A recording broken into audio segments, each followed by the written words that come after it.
with work, like I'm so spoiled where I get to go to these nightclubs and these cool restaurants and these dining experiences, and I'm very, very thankful and blessed to do that. But I'm like, I don't want to go to New York City. I don't want to go to Queens. I don't want to go to Brooklyn. Like, do something here. And like all the stuff I want to do is far.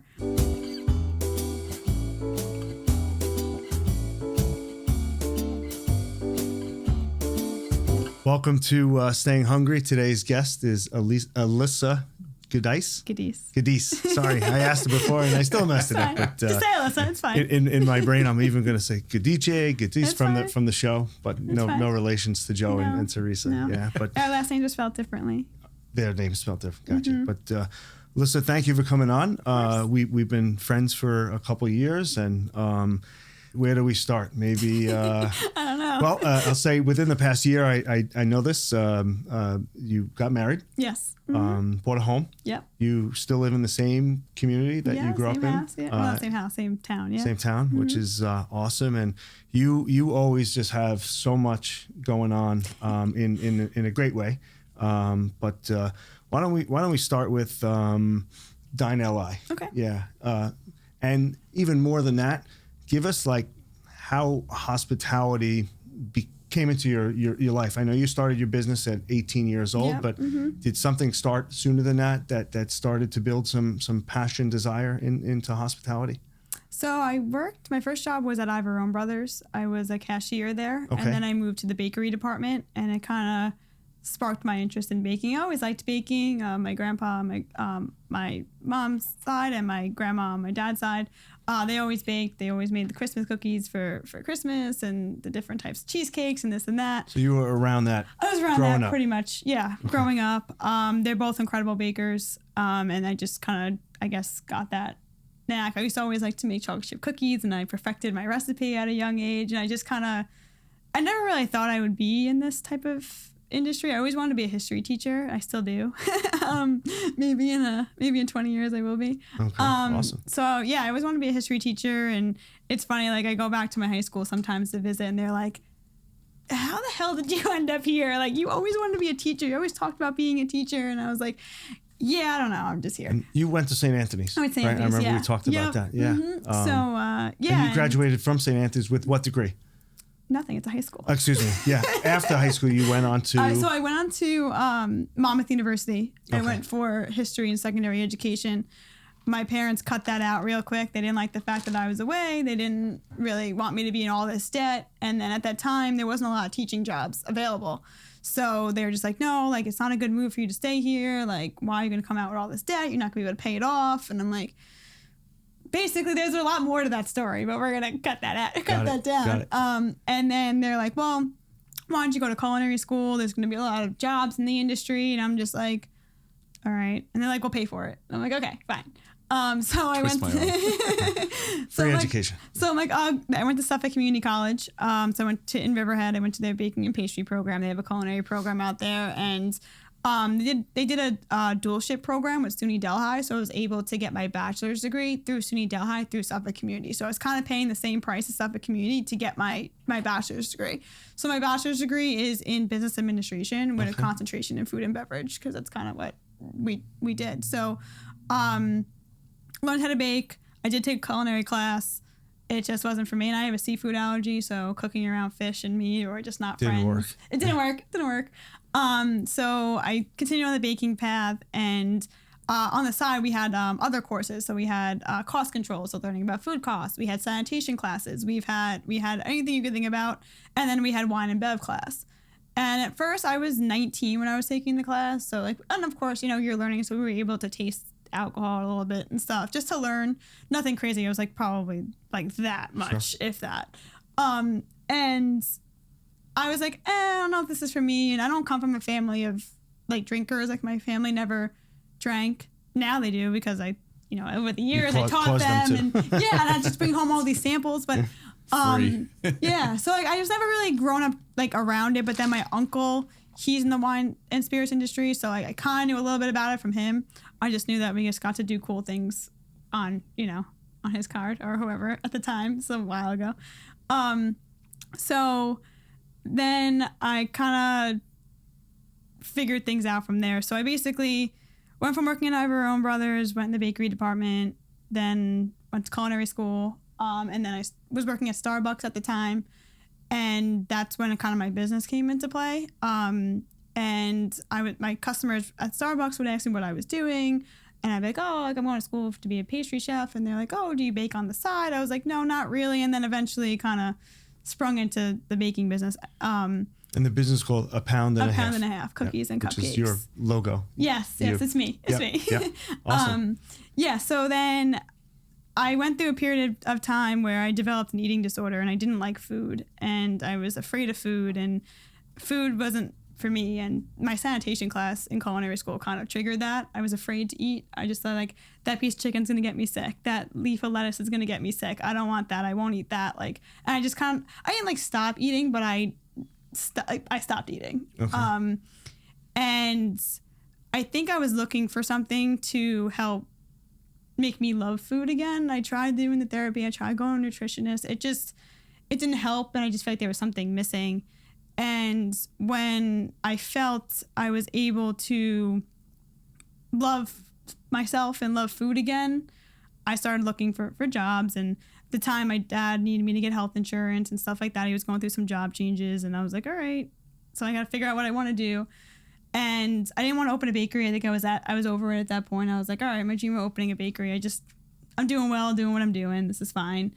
And I went to my uncle, and I was like, I think I want to do something in wine and spirits from all the classes I took.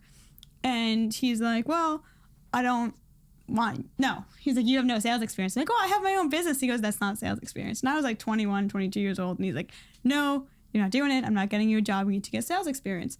So I used to do a lot of networking when I was younger. And I was working with a real estate company and just doing like social media stuff for them when social media really wasn't like a thing. Mm-hmm. And the secretary that was there, her husband worked for Arizona IC. He was the GM. And I'm like, any chance they're hiring? She's like, yeah, they are. And I ended up working for them for 2 years. So I learned sales. I learned how to build relationships. I learned how to maintain relationships and do deliveries and all this stuff. And then I interviewed with Southern Empire 26 times before I got into the business. And they weren't even my first job. Wow. I ended up working with a French wine company for about 6 months, realizing that nobody drinks Bordeaux on Long Island. It's not a thing. It doesn't work. So I didn't love that anymore. And then I got a job offer at Boning Brothers, and I was like 24 years old, and I was running the wine spirits side of a beer company through a supplier. And I loved it. And I knew off-premise, which is liquor stores, working with the French wine company. I didn't really know anything about the restaurant side of the business.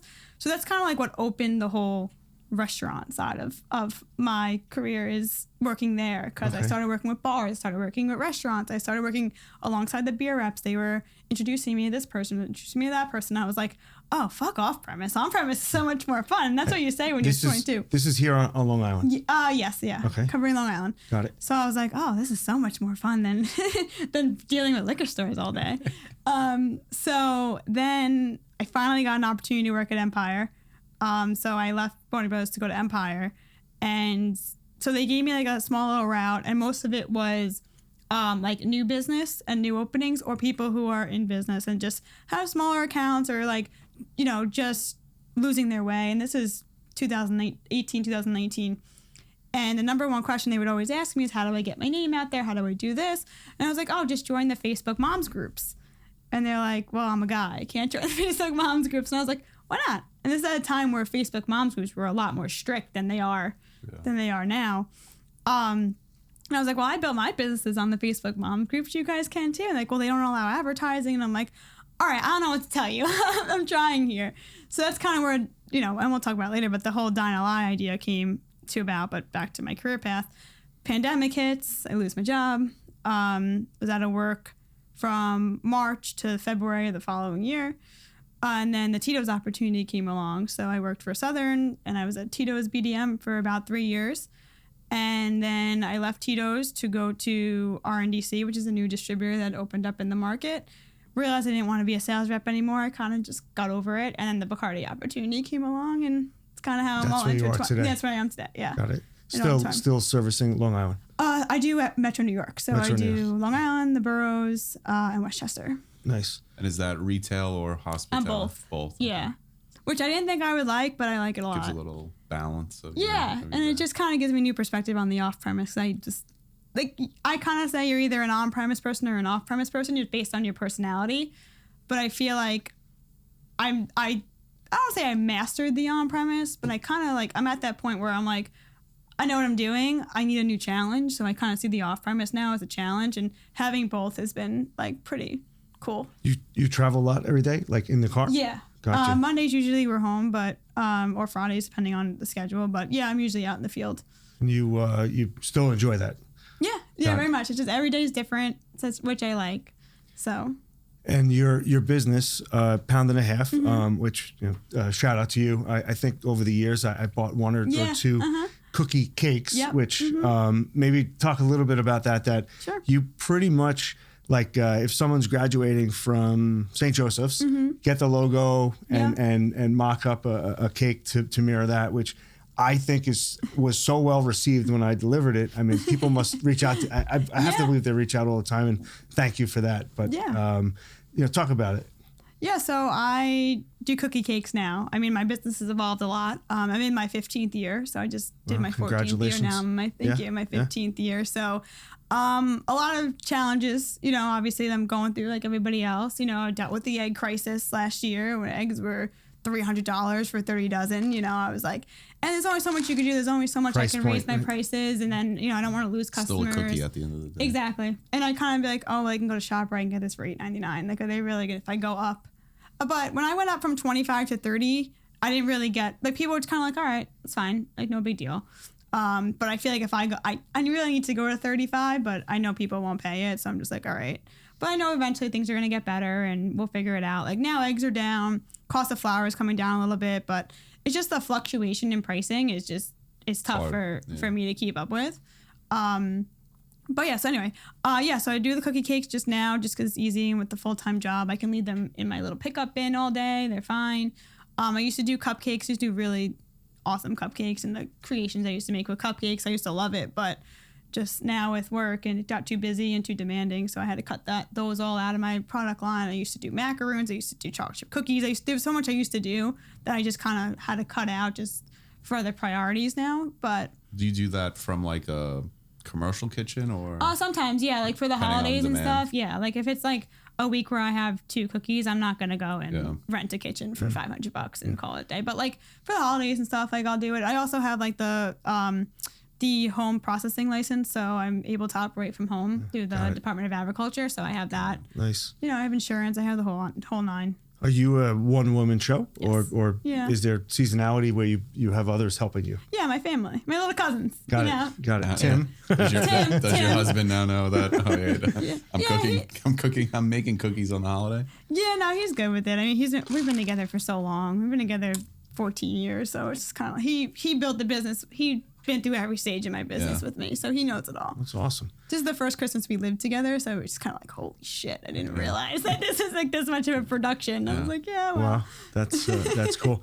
Is there a lot of seasonality to it, like this? You coming off a high point? Coming off a medium point. My high point is the college commitment season, so basically Easter to 4th of July is where I'm rocking. What's crazy is that I didn't even realize this, is that my daughter's graduating 8th grade this year. Nice. And she goes to private school that there is now, like, that has become the high school acceptance. I got a couple people like, I'm getting the decision this week. Can you make me something? I was like, just let me know if you're going to get in. Wow. Yeah. So I got a couple. So they find out this week of where they're getting into. So now it's like a thing. Yeah, I'm getting the request for Chaminade. It's like I had like 3 people text me. I'm finding out on Wednesday. Can you do a cake for Thursday or Friday? I was like, let me know. I'll figure it out. We'll figure something out. It's got to be pretty humbling. I mean, for people to think of you in that capacity, that whatever life event it is, they want to celebrate it through something that a family can enjoy. Yeah. And we've spoken about this, and we've had, and I know we've all kind of gotten cakes from the Cake Don. Some people go like, I don't want to cut into the cake. I know. Because it's so nice. Too. Like at least, like I think a cookie, people are like, all right, it's cool. Yeah, exactly. I don't you know, mind it's like almost a piece of art of what Mm-hmm. Don does, right? Like you were talking about it with your friend of like, he goes, I don't even want to put a slice into this cake. Like I want to preserve it. Do people ever say that to you? Well, the stencils that are on like edible It's all wafer paper, editable. so you can just take it off if you want to preserve it. Oh, okay. I mean, if you want to. It's not actually like. Sometimes like freehanded, but there's things that are like complicated. But also for sizing, I use a stencil too, just just for sizing purposes, and it's just easier just to have that little. So you could. And also, if I make a mistake, I could peel it right off and read. You know what I mean? It's not like I don't have to make a whole new cookie. Which we laugh because what are you gonna do? Throw this thing out? You just paid for it. Like everybody should enjoy it. Take a picture. Yeah, I know. You know? Well, that's why I didn't get into cakes. Like I did a cake class in culinary school, and I'm like, I just put like 14 hours into this freaking cake. I don't want someone to just like look at it, take the fondant off, put it in the garbage, and then eat the cake. I'm like, fuck that. Eat it. I'm like, what are you doing? Yeah. And sometimes there's so much fondant that it's like a pound of sugar. I know. Pounds of sugar. Yeah, really. But no, I mean, it's just everyone has their preferences. Just that wasn't my perspective and what I liked. So how many hours a week do you think you put into the cake business? depends. Yeah. Yeah, like this week I only have 3 cakes, so I'll put an hour and a half into it. But it's not even that. It's always the promotion. It's the cutting out the individual letters. It's the cutting out the stencils. It all depends. Like I know that college commitment season, I'm just a zombie. I'm like, no one talk to me, no one look at me, and like I still have to work my full time. Right, so I'm just like I'm up at 3 a.m, 4 a.m, baking, getting home from work at 7, 8 o'clock at night, then doing it again till 11, and then it's just every single day. It's just constant. Would you encourage someone to consider the baking industry? 10 years ago, yeah, not today. No. Because of a cost perspective? I just think, the health trend is hurting us a little bit. I think like people aren't spending on luxury things anymore. Like they'll be content going to BJ's or just getting a $30 cake and being good with it. But no, and also it's a lot of sacrifice. Like I sacrifice a lot in my life for this business, and I'm finally starting to figure it out. It took 13 years, but it's like, all right, I know how to say no now. I know how to deal with tough customers. I know how to deal with this, and it takes a while. And I sacrifice. I talk at St. Anthony's on alumni night, and I'm like, I sacrificed my entire 20s building a business. I never went out. I never went to a club. I never went to the bar. I didn't really start drinking until I got in the industry. Like I never did anything. I never had friends. I grew up with every weekend just kind of being by myself and just building my business. And I'm like, if you're okay with doing that, then power to you. If you're not okay with doing that, then... what's interesting is that there's just so many people that have that story like you, and whatever that side hustle or that, getting into their, I don't want to say their passion, right, of trying to build a business around it. It's hard to do your 9 to 5 and to do that, whether you, like you said, before work, after work, on the weekends, but everyone's story kind of starts there in some capacity. Yeah. But I'm in such a routine now. Like Saturdays, I confirm my orders, and if I have time, I'll start cutting out the letters because I can cut those out in advance. And like then I'll cut my stencils out. Then I'll do this, and then it's like, all right, if I'm busy Saturday, I have to push it off to Sunday. And I'm like, if I'm busy during the weekend, I gotta do it Monday morning before all my meetings start. So like, but I'm in such a routine now. Like I go shopping on Mondays for ingredients because that's when it's less busy. I don't have to deal with people, and I'm into such a routine now that it just melted into my brain. Like, all right, I gotta do this, and this. It's not mind blowing to hear it, but stuff you're like, oh, £1.50. It's a business you built. Like, you hit me with stuff. I'm like, wow, didn't really think about like how it's a business. It's not just like you just like show up and go, here's your cake. You had to do something to get at that point. So it's a lot of work. It's a lot of work. Wow, it's a lot of work. Good for you. But you figure it out. And this other thing, Dine LI, that seems to take up some time.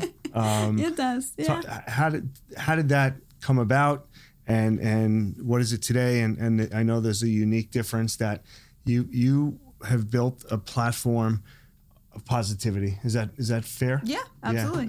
So talk about it. Okay.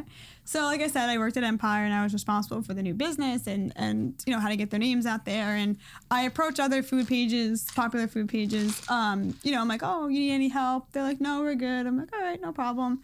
And another page, you know, I just kept approaching pages to see if I can like kind of contribute a little bit. You know, I am in the industry.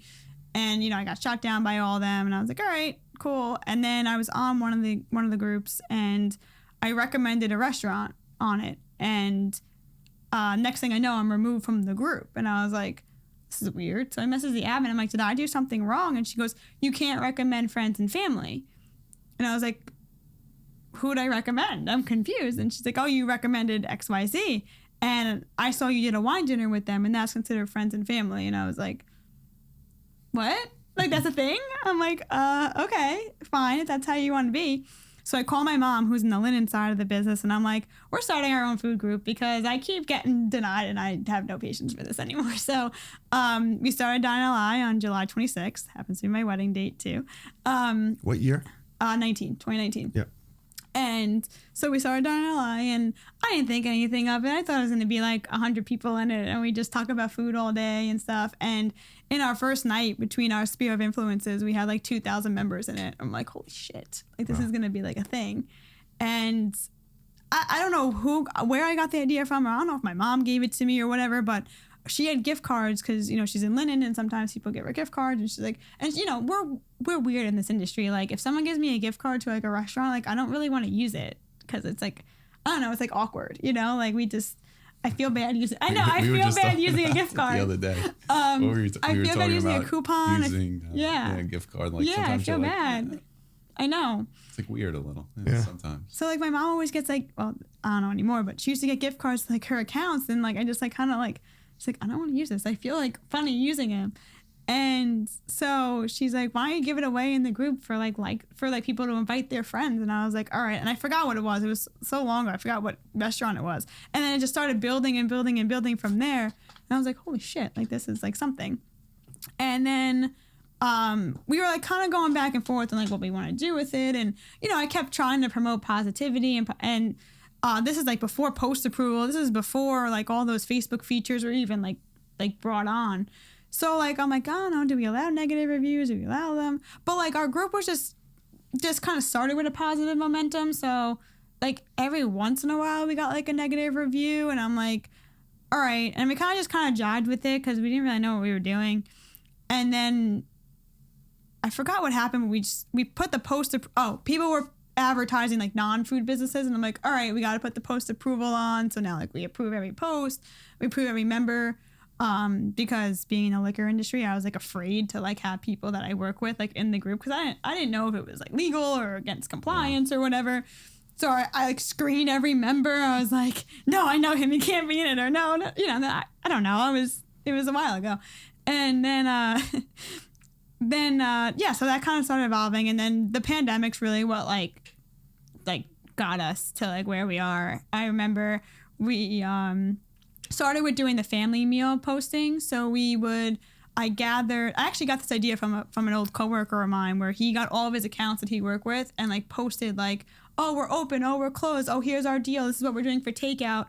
And I was like, oh, that's a really good idea. So I compiled like every single place that I knew that was doing it, and I put that in an album so people can like, I don't even think they have Facebook albums anymore, but so people can like access it and see like, oh, this place is open, oh, this place is open. Then that evolved to who was open for like takeout, because some people closed and then they reopened after a certain amount of time. So that evolved to takeout and delivery. Then that evolved to outdoor dining. Then that evolved to who was open 25% capacity, blah, blah, blah, blah. So like all these lists and all these things I made, and I spent hours. I think the longest it took me to do one was like 18 and a half hours to make one list. And just having the information just active and just there for people to be like, here you go, like this is everyone who's open, this is everyone who's here. And that's kind of what made us who we were and who we are, and just doing that. And I think, I mean, if I remember correctly, like you didn't charge to do any of this. No, I still don't. You still don't. I still don't. And I think that has a lot, I think, of why you've succeeded at this, especially from a restaurant perspective, because we used to talk about it during COVID all the time. There were so many people looking to like squeeze a dollar out of these restaurants, and the people that weren't really benefited, I think, and the restaurants appreciated it. Yeah. I mean, the only time we accept money from a restaurant is when we do it, not accept money, but ask for money is when we do a charity event, obviously. Yeah. And we need to collect the money to donate. But yeah, I mean, like the gift cards, like people just give them to us. Like sometimes if I'm running out, I'll ask someone, but I just try to be like, you know, Switzerland. Like I don't ask, you come to me type of person. Unless I really need something, I'll reach out to like a friend of mine and be like, hey, can you donate a gift card to the group? I need a giveaway or something like that. But other than that, I don't ask for any money.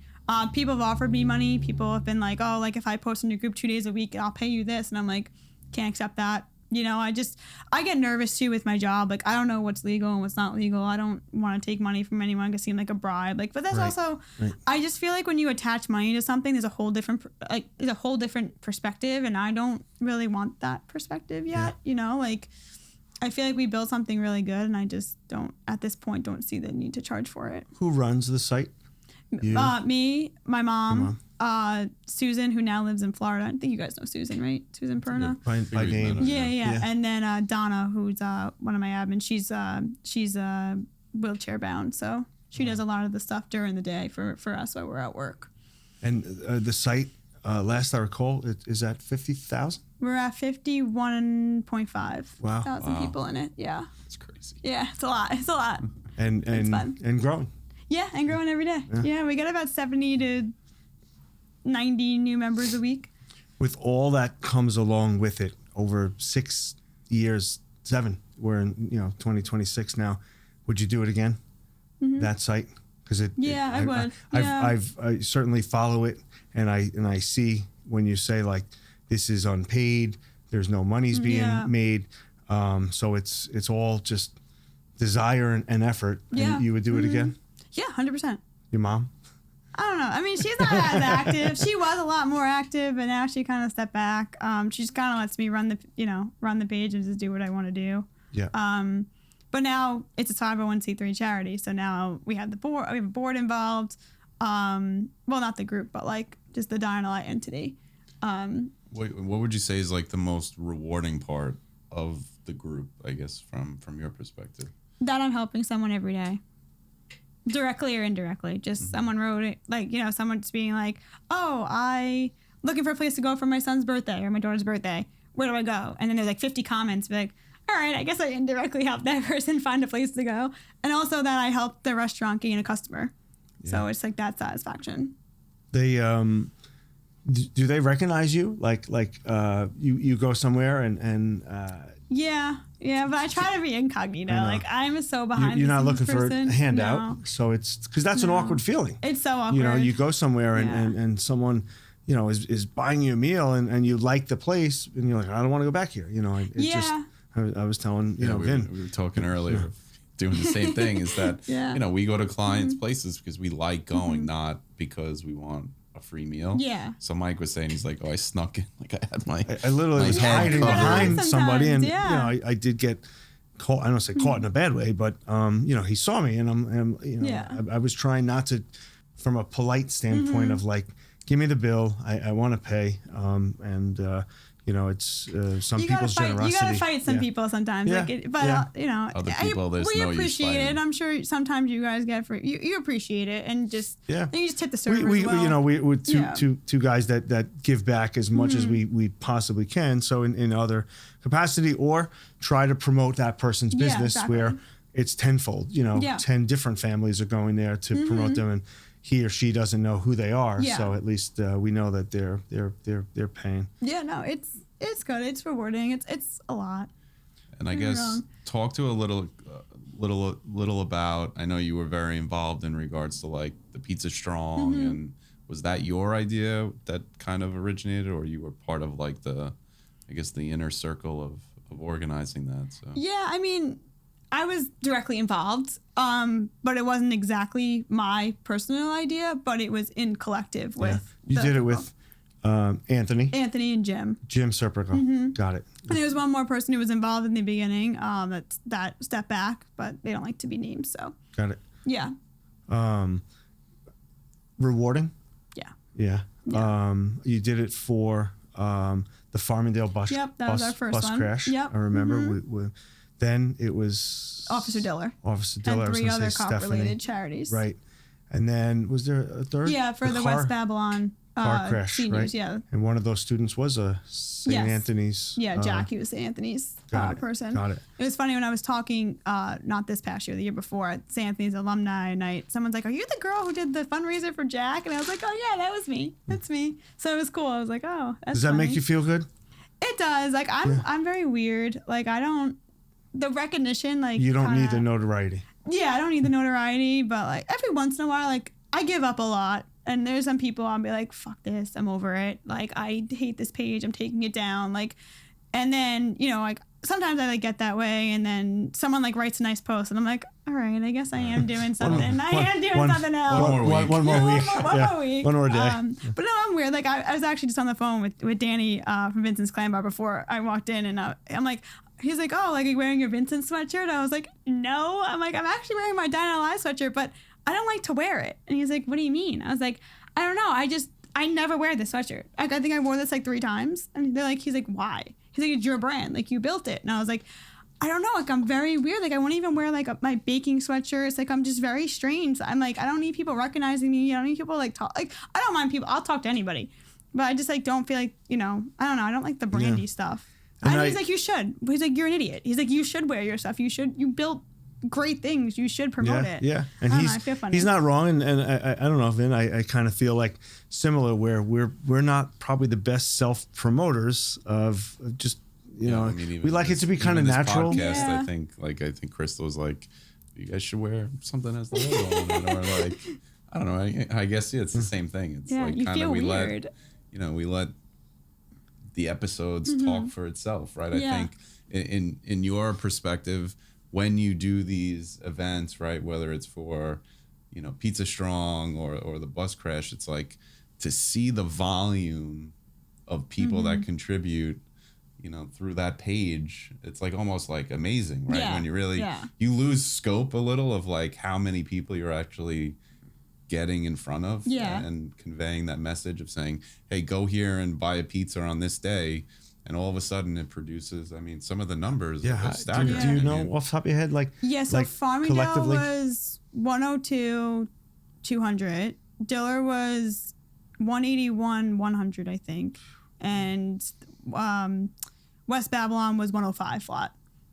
Yeah, they were big numbers. But collectively with Dine LI, collectively with Dine LI, we're almost at $500,000 raised with Dine LI fundraisers and the Pizza Strongs. That's amazing. Hoping to hit 500,000 this year. I mean, how much? I want to hit the 500,000 raised. Yeah, because I mean, I don't know the statistics. I probably should know them better, but having 50,000 followers is not an easy feat, right? Like, it has to. I mean, I don't know percentage wise of how many accounts have 50,000 or more followers is probably a very, very small percentage. So yeah, I mean, I feel like we don't get the credibility because we're on Facebook. Like, I feel like people are like, how many Instagram followers do you have? And I'm like, 8,000. And they're like, oh, okay. But why do you feel like that is? I mean, it seems like the two platforms should have a lot more of a symmetry, but it seems like, is it age? What do you? I don't know. I mean, my thing is I like connectivity. I like connecting people. You can connect on Facebook. You can't connect on Instagram. Like, you can't ask somebody where to go eat on Instagram, but you can on Facebook and get immediate responses. And maybe it is the age gap. Like, I know Facebook gives me the analytics of what age ranges are in my group, if they're male or female, if they're this, where they're from. So, I mean, we're pretty much from like 35 to 60 as like our demographic on the Facebook page. And also Instagram, I just don't know how to work it. I know how to work it. I don't know how to market on it. It's just not my thing. I mean, I built businesses on Facebook. I built multiple businesses on Facebook. And that's just kind of my comfortability. Like, some people told me to do TikTok. Some people told me, I'm like, I don't like to be on camera. I don't need my face anywhere. I'm good. Like, I'll stay behind the scenes. But yeah, I mean, like, I feel like just people like look at us like, oh, like 50,000 on Facebook. Like, okay. I'm like, all right. Whatever. That's fine. I'd like 50,000 on either one. Yeah, right. I'm like, all right, whatever. I would like to highlight, because I'm proud to see when you post, but you've been recognized by Long Island Power Women. Yeah.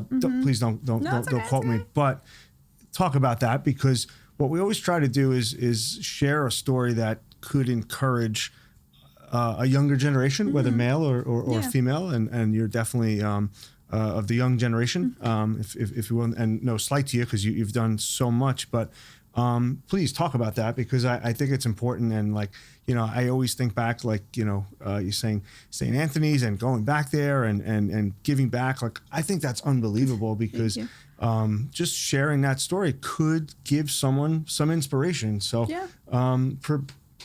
take a few minutes out of your comfort zone and promote what you've been recognized for, because I think it's important. All right, yeah. So I was recognized for Town of Huntington's 30 Under 30, Long Island Power Woman, Long Island Power List, and then the Long Island Power Woman Icon with the Small Business Advocate Award.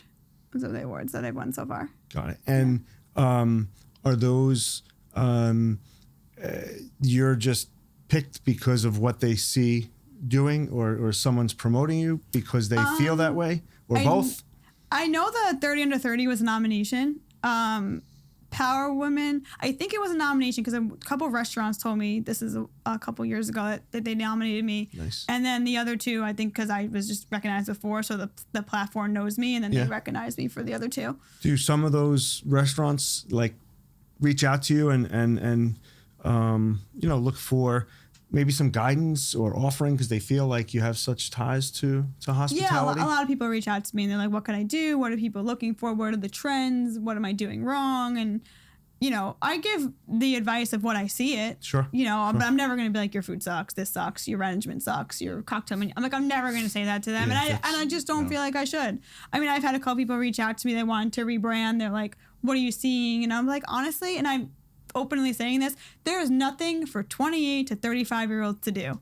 So figure that out, because I'm bored, in the nightlife segment. Yeah, not even so much nightlife. Like, I saw Mulcahy's was doing like a daytime like club atmosphere from like, I think it was like 4 to 7, and I was like, do that on the weekend. Like, we're bored, and a lot of us in that age range like either are single, not married, or just married, and we don't have kids because either we don't want them or it's just not the right time. So it's like, cater to us. We're bored. We are literally bored. Yeah, well, we were saying that, I don't know, on one of the prior episodes of, when we were 22, 23, I mean, you had nightclubs, bars. I mean, there's no nightclubs anymore. Yeah, I know. I went to a nightclub for work 2 weeks ago. It's a bar in Hempstead, and they're just like kind of like a nightclub, and I had the best time. I'm like, I literally had more fun like here. The furthest thing from what a traditional. I know. I was waiting for like New York City or Brooklyn, Well, that's the thing. Like with work, like I'm so spoiled where I get to go to these nightclubs and these cool restaurants and these dining experiences, and I'm very, very thankful and blessed to do that. But I'm like, I don't want to go to New York City. I don't want to go to Queens. I don't want to go to Brooklyn. Like, do something here. And like all the stuff I want to do is far. Yeah. Like, I love going to Daisy's, but it's all the way in Miller Place. And I'm like, I love you guys, but I'm not driving an hour to go to your place. What can't drink. What made it fun? It was music. There was just music. It was just people our age. Everyone was so nice. Like people weren't assholes. Everyone was just so kind and welcoming and fun, and just the music, and also the people we were with. I was with like 20 people, but like just the atmosphere, being out and doing something, and being out till 3 a.m. Like, we don't do that anymore. You said it was on Long Island? Yeah. You threw me off when you said kind and nice. Yeah, right. No, but it was a fun spot, and I just feel like nightlife is sort of coming back. I said this in another podcast. It's slowly but surely coming back, but everyone's tired of going to trivia. Everyone's tired of going to bingo. Like, and on Dine LI itself, like 3-4 times a week. It's trivia. It's bingo. Yeah. It's like, but like also 23 years old, they really don't want to but also like play bingo and do trivia. Like the second most question asked on my group is, where can I go for dinner and dancing? Where can I go for a girls' night? And also too, like single people. I have a lot of friends who are single and they don't want to do online dating, and we're in our 30s now. So it's like they've exhausted the online dating, and like you can't go somewhere and meet somebody anymore. You can't go to a bar and shifting back. Yeah, like you can't meet somebody everyone's anymore. So entrenched in technology and their phones, and there are great bars, but they're bars, right? Like it's not that I mean, I love a good dive bar. Don't get me wrong. I love it. But I mean, like we've had like, you know, but, Jamie on from like, you know, Tap Room and stuff like that. And they're great establishments. But like you said, like it's at the end of the day, it's a bar, right? Like, is there that next level? But I don't even think you need that next level. I think we're just looking for something to do. And I guess it's just my line of work. I have no problem as a female sitting at a bar all day long. Like I said, it might just be my line of work, and that's what I do every day, and I'm used to it. But I have no problem. Like Rudy's Bar and Grill in Patchogue, my dear friend of mine, I'll sit at his freaking bar all day. I had the best time. It's the people watching. It's the fun. It's the entertainment. It's the watching the games. It's the this. Yeah, but you know what it is? It's also, since work is coming back to being in office, the happy hour comes back. The happy hour vanished. It's gone, yeah. Right, so like everyone Thursday or Fridays, everyone was home already, so no one's gonna go out. Yeah. Right, like, oh, I'm in my sweatpants, I'm not gonna go out to the bar now. I mean, so I think that starts it, and I think that is definitely adding to the trend of being able to go out because they're kind of already dressed and wanting to just continue the day. But I agree. I mean, I don't know. I feel bad for my kids once they get to that. Same. Even like my cousin, he's 22. I have one that's 21, and he's literally going to church. He's going to church groups. I'm like, what are you doing? To meet people. Wow. I'm like, he's literally like in a church here group. on Long Island? Yeah. Wow. I don't know where. I think it's in Belmore, but don't quote me on that. But he's literally like entrenched in a church group and trying to meet somebody, actively trying to meet somebody. Not trying to meet like a girl. I mean, he actually did meet a girl. Yeah.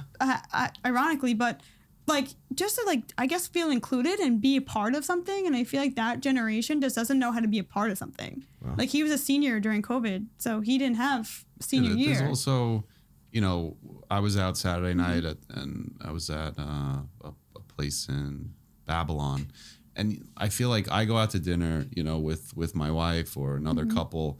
It's like every single restaurant you go to now, it's like when you're done with dinner, like you see the staff trying to wrap up, right? So it alleviates that like, oh, let's go to the bar for another drink. Where we went Saturday night, it was like the bar was busy at 11 o'clock. Yeah. There's no bars that are tied to a restaurant that are looking to stay open past that time. They're looking to shut down.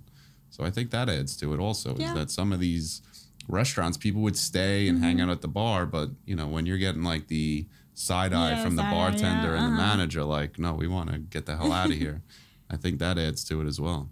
Yeah, but it was just sad. Like there was the Wednesday, I think it was the week before Christmas, I had one of my team's Christmas parties at a place in Patchogue, and it was like, I think we were done at 8:30, and we were just like walking through Patchogue getting to our cars, and like every single restaurant was like empty, and I was like, what is going on? Like it's the week before Christmas, like where are all the Christmas? And it's 8 o'clock, and we went out after. We went to a spot down the block, then we ended up at Daisy's, and I went to a couple other spots, but like, I'm like, I feel so bad. Like, there's nobody in here. Did everyone, like, forget how to go out? Did everyone forget how to have fun? I think that, you know, but I think, like, thankfully, I think we're slowly getting back into that. I feel like people want to go out. People want an experience. They, you know, want to do things. But also, when you're charging $23 for a cocktail, yeah, well, that hurts it's too. a bigger problem, right? I think there's certain, like, places on Long Island that it thrives, right? You have Patchogue, you have Belmore, you have Long Beach, Rockville Center, but it's based on housing also. Is that if there's nowhere for 22 to 35-year-olds to live outside of a basement apartment or your parents' house, you know, there's just not a big demographic of that age group on the island either. Or we're getting bid out. I mean, I was lucky with my house. Don't get me wrong, I'm very lucky to get my house, but my brother went through a ton of bidding wars before he got his house, and I know a couple other of my friends trying to buy houses. They're just going through these crazy bidding wars where they're like, they're cash poor. Is that they're putting so much money into their housing expense, they just don't have the discretionary income to go out. Alyssa, personal side, obviously you work a lot, you know, week in and week out, you know, recently married, new homeowner. What do you guys do collectively, you and Tim, to try to enjoy your time together? Do you? I see you post that you get to try. Don't say make cookies. No, we don't. We really don't do a lot. He works overnights. Okay. So we only have like Friday night and Saturday night together, and he's just so tired that we don't really like do a lot together. But when we have the time during the day, like we'll hang out, we'll like whatever, watch a movie, or we'll go out to eat. But after, like, sometimes I'm just like, I don't want to go to a restaurant. I've been in 8 restaurants this week. I'm over it. Like, I don't want to eat at a restaurant. But I don't want to sit home and do nothing. Like, I'm I need to be entertained. Like, there's sometimes I'm like, fuck this. I'm not doing anything this whole weekend. Like, leave me alone. But I'm just like, I like to entertain. I like to be around people. And so, like, if we can go out with friends or whatever, like, we went to the Warped Tour concert on Friday at Mulcahy's. So, like, I like that type of stuff. Me and Tim are kind of polar opposites. Like, he's content being home. I like to be around people. So, sometimes I'll just stay home or just go to sleep or whatever. But, when we spend time together, we just figure something out to do. Do you travel for your regular work, like out of state? Yeah, we travel. I was away a lot last year. I went to Miami. I went to Kentucky. I went to outside of work. I went to Seattle. I went to Alaska. Wow. I went away a lot last year. Are they tied to like specifically like launch parties or openings or brand openings? Not too much. Miami was training. Vegas was national sales meeting. Kentucky was to go to the Angel's Envy distillery. We went to Puerto Rico to do the Bacardi distilleries. I went to Mexico twice to go to Patron. So it's a lot of like more like educational you take clients there sometimes? Oh, I just came back with clients from Patron. I took 20 clients there. I feel like there's somebody I saw in one of your posts that they're one of our clients. Either way, I can't remember, but I looked and I'm like, oh, wow. Yeah. So you guys took them. Yeah, I got to take That's a cool experience. 20 people down to Patron. It was awesome. And where's Patron is where? Mexico. In Mexico. Mexico. Mexico. And Bacardi's in Puerto Rico. Right? I think I went there when I was in Puerto Rico. Yeah. So it's pretty cool. So yeah, I travel a lot. I love it. How has Dine LI or your current job kind of like helped one another in regards to like relationships or? I try to keep it totally separate. Yeah. Just, I don't want to get involved with legalities. I just listen, the people who know, but I'm not going to go out of my way to tell a client, oh, I run Dine LI, like join and post. Like, unless I know they're really struggling, I just keep it like this. Or like, I'll conduct business for the first half hour and then we'll talk whatever we want, like after that. Like, I just keep it totally separate. I like to be professional. I don't like to, unless they bring it up, that's on them. Like, there has been some restaurants, like, look at my card, they're like, I know your name. I'm like, yeah, figured. But, like, other than that, here's my here's my card for this. Yeah. I'm like, here's my, no, but I keep the two totally separate. Yeah. They do intertwine, but like I said, I just keep it. And I'm very, like, very, like, if we're doing an event, I'm like, don't post it. Like, just keep it separate, or like, don't post like that you're doing a Patron cocktail, or don't post that you're doing a Grey Goose cocktail. If you're doing it without me knowing, like, I don't care. Like, if you decide to feature the, Grey Goose cocktail and I had no idea, like, do whatever you want. But I'm not like, oh, like, you should post this on Dine LI. Like, I keep it completely and totally separate. What are the plans for Dine LI? Do you have any, like, I don't know, vision of where it's going to be in 2 to 5 years? Do you think it's just something that you just kind of let it organically grow as the way that you set it up? Yeah, just like organically grow. I want to go back to in-person events. I don't know if we're going to do the big markets again as much as I'd like to do the big markets again.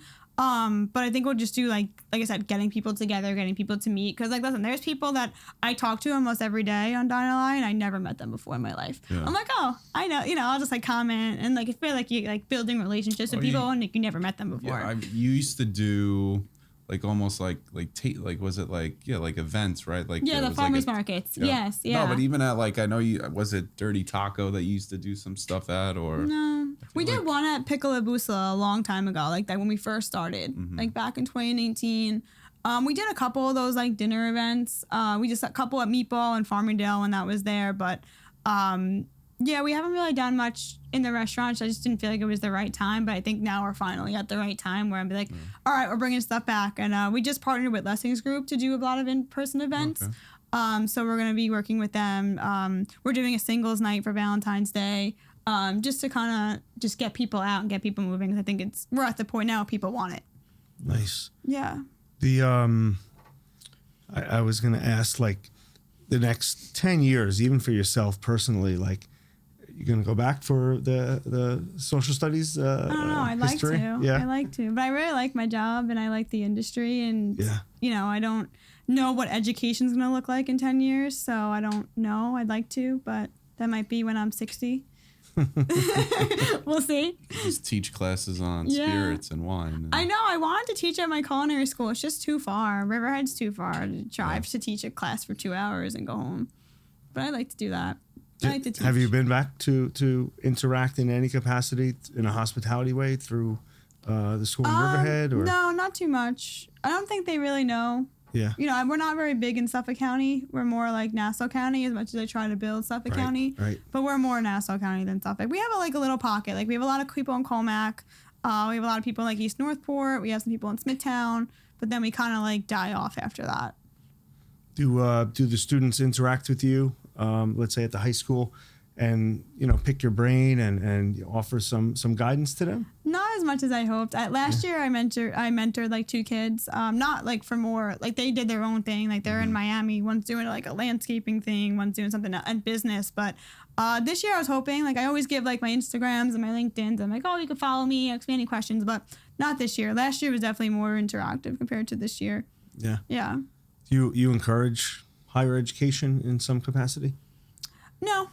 I mean, I'm in a business where you don't need a college degree. Yeah. I feel trade schools are way more important. I guess I come from a family of union workers. Like everyone's in a union in my family. So I don't, and I was also the first one in my family to go to college. So I don't think it's necessary if you don't want to, or if that's not your career. I mean, I have test anxiety. I couldn't pass the ACT or the SAT for shit growing up. Like, I'm like, fuck this. I have no patience for this. So, I just don't feel like a person should be based off a score. And so that's why I'm like, if you can go to trade school, go to trade school. You want to go to college, go to college, do your thing. Many are leaning in that direction where they just don't see the value in the cost of education. And I recommend community college. I mean, I had a great experience stuff at community college. I did go obviously for, culinary, but I had to take accounting and this and that and economics and blah, blah, blah. Yeah. And I had a great experience there. And, it just, I don't know what it is now, but it was like $2,500 a year when I was there. So it's like, don't put yourself in debt. That's the one thing I hate, people who are in thousands of dollars of debt. I'm like, what are you doing?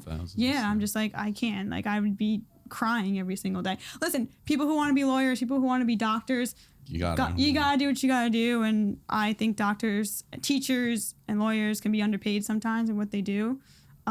So all power to them. But so I know obviously certain professions you need to be a college degree, but in my line of work, you don't need it.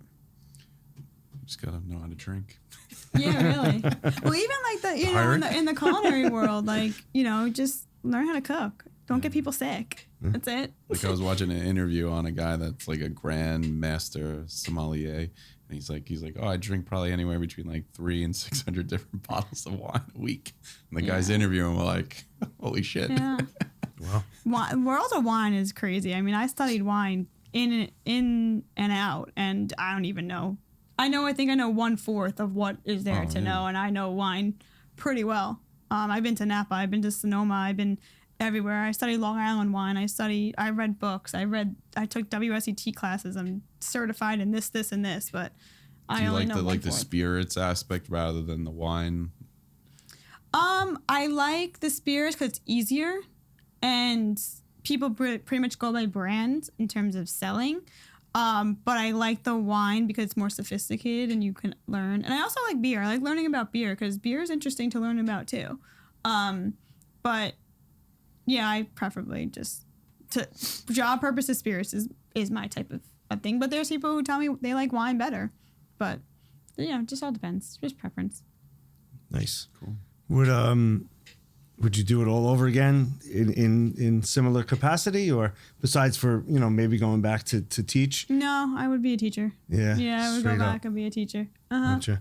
I'll have you talk to my wife and she'll tell you differently. Yeah, well, things were so different when I wanted to be a teacher compared to now. And I'm sure when she was going to school, it was probably so different. 25 years and it has dramatically changed. But what do you think about teaching that you miss? Like, I don't know. I've never done it, but I think I just kind of liked the fact that, you're just in the similar capacity of now. It's just, making a difference in someone's life. And I think that's what kind of drew me to it. And just like, like there's teachers who've touched me. Like, sorry, that doesn't sound right. We got it. Yeah. You're like, no, female. Who had a big impact on my life. Yeah.